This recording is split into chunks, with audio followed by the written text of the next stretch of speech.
जय हिंद दोस्तों। तो हम लोग अपने इस सेशन कॉस्ट अकाउंटिंग को आगे बढ़ाते हुए आज इसमें देखेंगे ईओक्यू और टीआईसी से रिलेटेड एक मोस्ट इंपॉर्टेंट प्रैक्टिकल प्रॉब्लम जो आपके एग्जामिनेशन के पॉइंट ऑफ व्यू से बहुत ही ज़्यादा महत्वपूर्ण होने वाला है।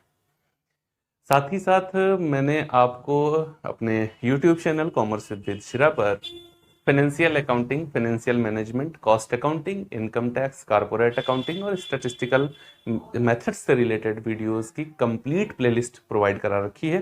लिंक डिस्क्रिप्शन बॉक्स में है, यदि आपके लिए आवश्यक हो तो जाकर के आप देख सकते हैं या अपने साथियों के साथ में उसे साझा कर सकते हैं।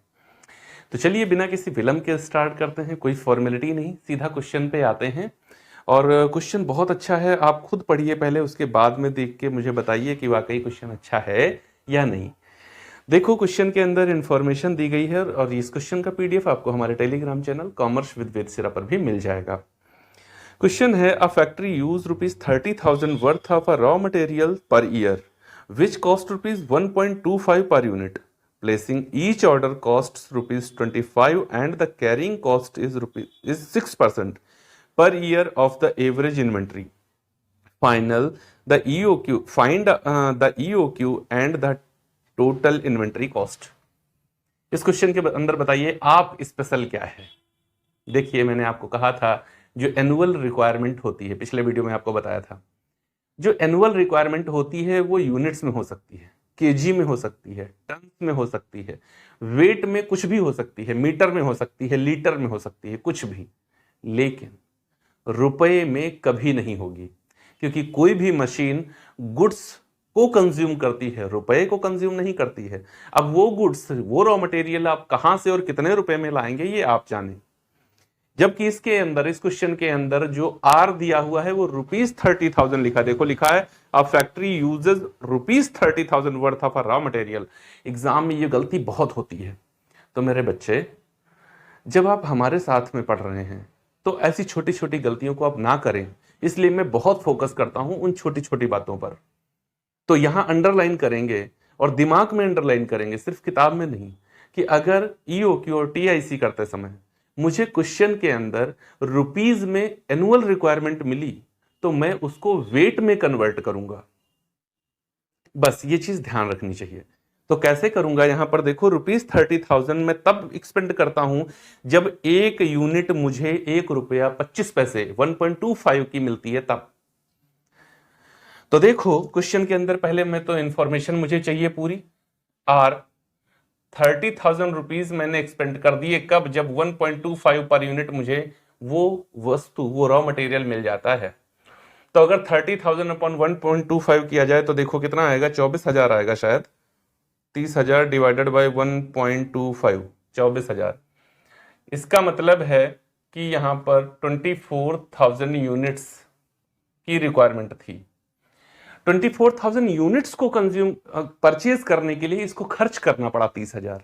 तो इस तरीके से हम लोग रुपीस को यूनिट्स में कन्वर्ट कर देंगे। फॉर्मूला अगर आप लगाना चाहें तो क्या लगा देंगे, total expense upon price per unit. Okay, इस तरीके से फॉर्मूला भी बना सकते हैं। आर के बाद में मुझे चाहिए सीओ।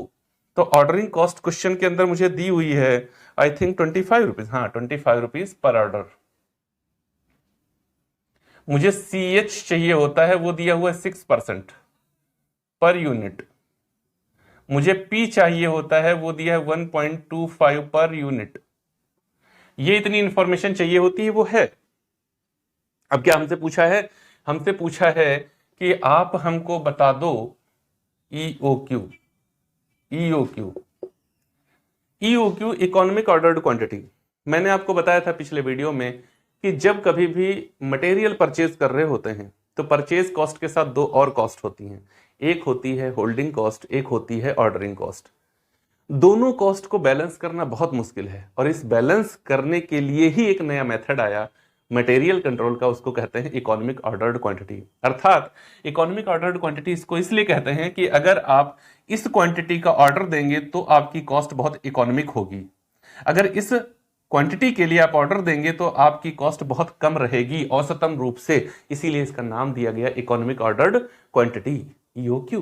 कैसे कैलकुलेट करते हैं, तो देखो 2 into R into C O upon P into C या सी एच, कैरिंग कॉस्ट या होल्डिंग कॉस्ट एक ही बात होती है।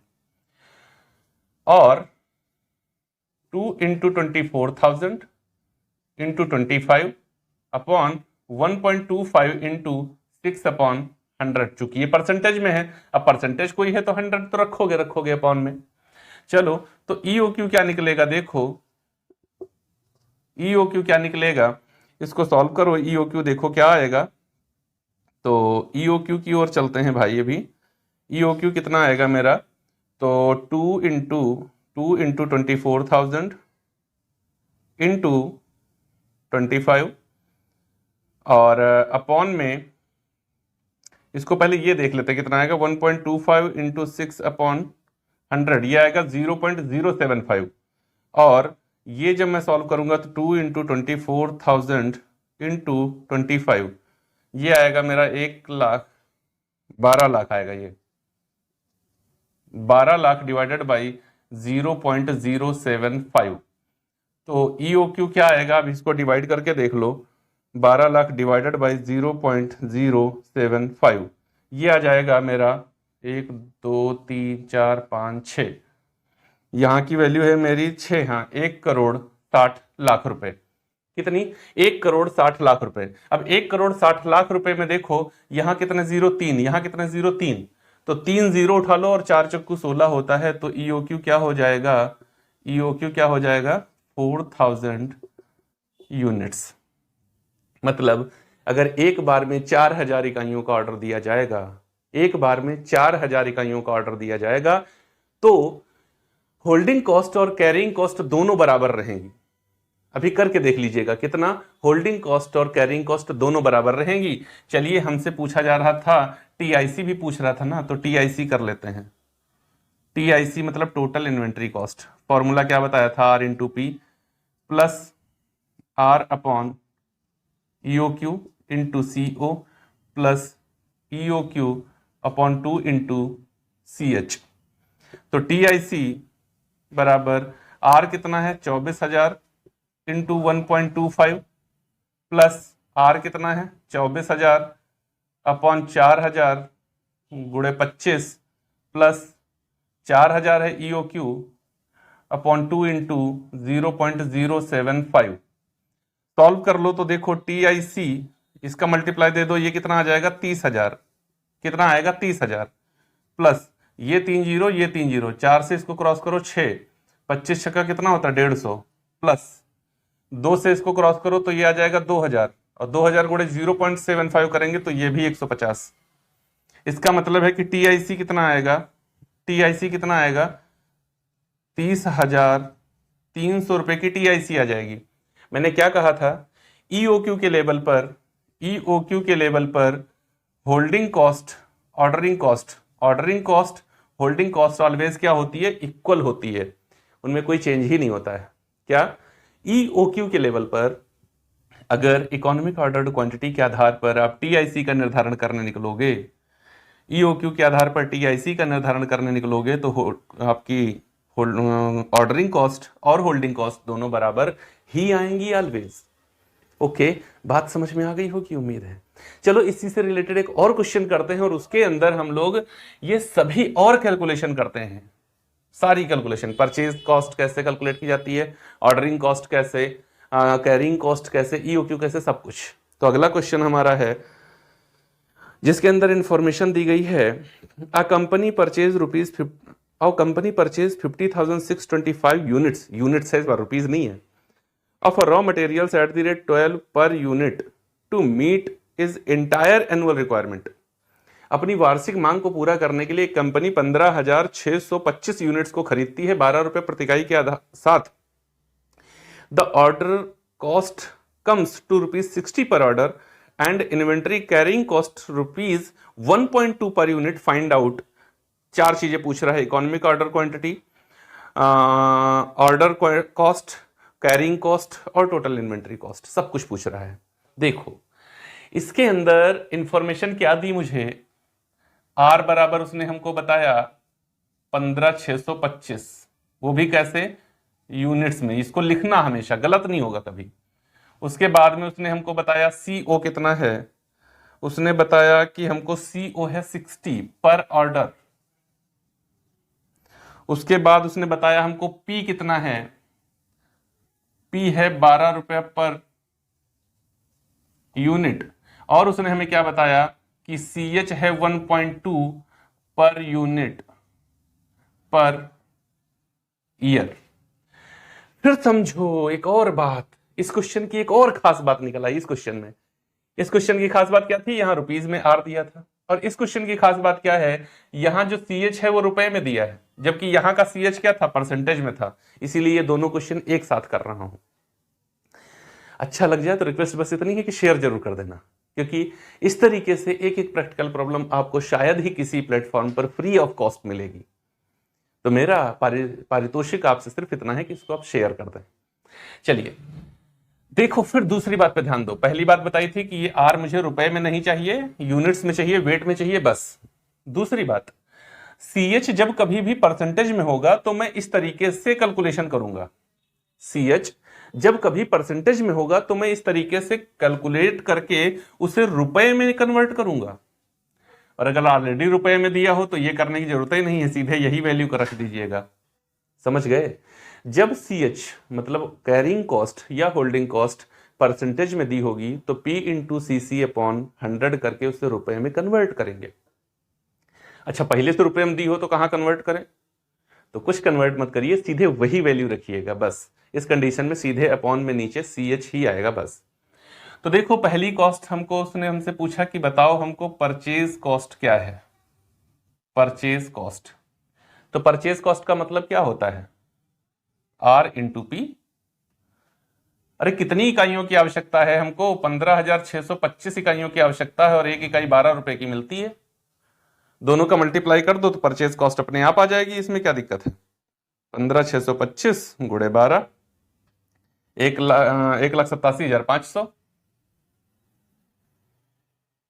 इस तरीके से परचेज कॉस्ट आ जाएगी। बात समझ में आ गई है? परचेज कॉस्ट कितनी दी है क्वेश्चन में? अच्छा, परचेज कॉस्ट पूछ ही नहीं रहा है, 1,87,500 आएगी। चलो दूसरी कॉस्ट कौन सी पूछ रहा है, ऑर्डर कॉस्ट पूछ रहा है। ऑर्डर कॉस्ट नहीं बता पाओगे जब तक कि EOQ ना पता चल जाए। EOQ आपको उससे पहले बताना, निकालना पड़ेगा, क्योंकि EOQ के आधार पे चल रहे हैं। तो EOQ का मतलब क्या है, 2 into R into CO upon CH। इस क्वेश्चन में CH डायरेक्ट, और 2 इंटू 15,625 इंटू 60 अपॉन 1.2। या फिर इसको सॉल्व कर लो, कितना आएगा देखो ये, तो 15,625 गुणे 2 गुणे 60 डिवाइडेड बाई 1.2। ओके, तो ये आ रहा है मेरा 15,62500। और EOQ कितना आएगा, इसकी रूट वैल्यू निकाल के देख लो। तो रूट वैल्यू जब इसकी करेंगे हम लोग तो कितनी आएगी देखो, 15,62500, 1250। क्या आएगा, 1250 यूनिट इसको एक साथ खरीदना चाहिए, तो इसका ऑर्डरिंग कॉस्ट और होल्डिंग कॉस्ट सेम रहेगा। चलो करके देख लेते हैं। EOQ हो गया। नंबर 3 पर करते हैं ऑर्डर कॉस्ट। ऑर्डर कॉस्ट बराबर R upon EOQ into CO। इस तरीके से आ जाएगा, क्योंकि नंबर ऑफ ऑर्डर का फॉर्मूला होता है R अपॉन EOQ, और फॉर्मूला होता ही नहीं है। अरे वर्ष भर में हमको 15,625 इकाइयां चाहिए और एक बार में हम 1,250 इकाइयां मंगाएंगे। तो 15,625 को आप 1,250 से भाग कर दो तो आपको पता नहीं चल जाएगा कि वर्ष भर में कितनी बार हमको ऑर्डर देना पड़ेगा। बस यही तो है। तो देखो यहां पर इसको सॉल्व करते हुए 15,625 अपॉन 1,250 गुणे 60। ओके, तो देखो ये कितना आ जाएगा। तो जब हम इसकी बात करेंगे तो 15,625 डिवाइडेड बाई 1,250 और गुणे 60, 750 रुपए। ऑर्डर कॉस्ट कितनी आएगी, 750। अपने आप एग्जामिनेशन हॉल में बैठ के क्वेश्चन देख लेना, सही किया है गलत किया है। पता चल जाएगा। अगर ये दोनों कॉस्ट बराबर आ जाएं, जैसे होल्डिंग कॉस्ट अब मुझे चाहिए, तो होल्डिंग कॉस्ट का मतलब होता है EOQ अपॉन 2 इंटू CH, और 1250 divided by 2 into 1.20। Okay, solve करके देख लो, 750 ही आएगा। 1250 डिवाइडेड बाई 2 इंटू 1.2, 750 हो गया। जहां पर ऑर्डर कॉस्ट और होल्डिंग कॉस्ट बराबर हो जाए, बस वही EOQ का लेवल होता है। और EOQ के आधार पे जाओगे तो ये दोनों ऑलवेज बराबर ही आएंगे, इनमें अंतर होगा ही नहीं। अब इस कंडीशन में जब हमसे TIC पूछेगा 5 नंबर पे, इस कंडीशन में जब हमसे TIC पूछेगा, तो TIC का मतलब होता है purchase cost plus order cost plus holding cost. भाई इन सबको मिला दें तो यही तो मेरा ओवरऑल खर्च होता है, और कुछ होता है क्या? नहीं। तो देखो 1,87,500 रुपए मेरे खर्च हो जाते हैं वहां पर, 750 रुपए ऑर्डर देने में और 750 रुपया होल्डिंग मतलब यूनिट्स को रखने में अपने पास। तो 1,87,500 प्लस 750 प्लस 750, 189,000। देखो यही राइट आंसर आपका क्वेश्चन के अंदर दिया होगा। देखो TIC आपकी कितनी दी है? 189,000 दी है। तो अब उम्मीद है आपको कोई कंफ्यूजन रह ही नहीं गया होगा, सारी चीजें क्लियर हो गई होंगी, क्योंकि ये एक क्वेश्चन किया हमने और एक दूसरा क्वेश्चन ये किया। ये दोनों ही क्वेश्चन अलग अलग फॉर्मेट में 15-15 नंबर के लिए इंपॉर्टेंट है, क्योंकि यहां पर गलती होगी बच्चा रुपए का यूज कर डालेगा, और यहां पर गलती होगी यहां फिर से इसका परसेंटेज निकाल देगा, और या तो कहेगा दादा परसेंटेज दिया नहीं है, सॉल्व कैसे करें। तो बस ये दो बातें ध्यान रखिएगा। वीडियो अच्छा लगा हो तो लाइक और कमेंट जरूर करना। चैनल को सब्सक्राइब नहीं किया है तो कर लो, बेल आइकन को प्रेस कर लो, ताकि इस तरीके के और अच्छे अच्छे वीडियोस आपको फटाफट मिल जाएं। रिक्वेस्ट फिर से मैं कहता हूं सिर्फ इतनी कि वीडियो को शेयर जरूर कर देना अपने उन दोस्तों के साथ जो इस समय कॉस्ट अकाउंटिंग को अपने सिलेबस में पढ़ रहे हैं। मिलेंगे अगले वीडियो में, तब तक के लिए जय हिंद दोस्तों।